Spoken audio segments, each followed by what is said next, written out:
So I want to share with you some real simple things that we at Disney did that I see also in a lot of my client companies that do a spectacular job, regardless of what the economy's doing, regardless of what OPEC's doing, regardless of what anybody's doing. They weather the storm. They don't just survive, they thrive.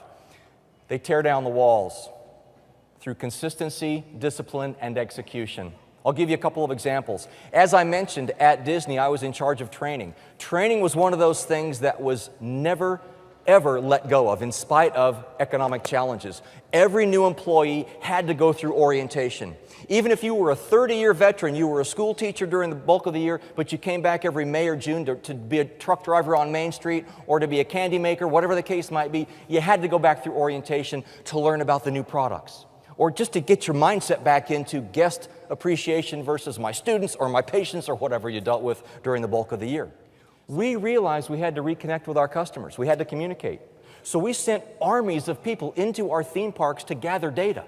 But we wanted to do this in a unique way. We couldn't go out into the park with pieces of paper and pens and say, "Excuse me, sir, while you're waiting in this 45-minute line, do you mind if I ask you a bunch of questions about how fun your day is today?"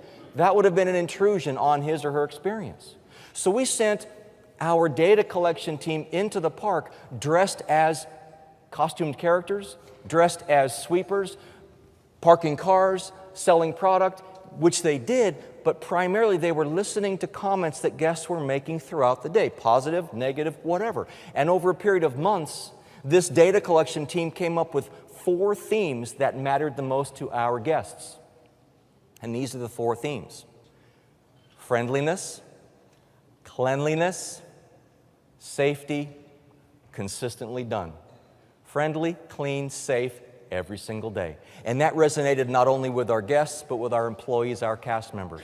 And what that enabled us to do was to revisit the product that we were sending to our customer. It helped us not invest hundreds of millions of dollars in ride systems that would only appeal to a small group of people.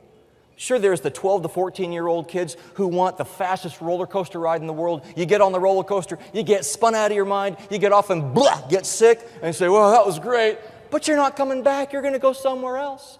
We invested those hundreds of millions of dollars into the training, the hiring and training of people that would be friendly, to make sure our parks were always spotless, and that drove our business. Do you know what value you provide your customers? Why would they come to you versus a competitor? Certainly, finding the perfect match, that great credit is one thing, but also that interaction ability is another.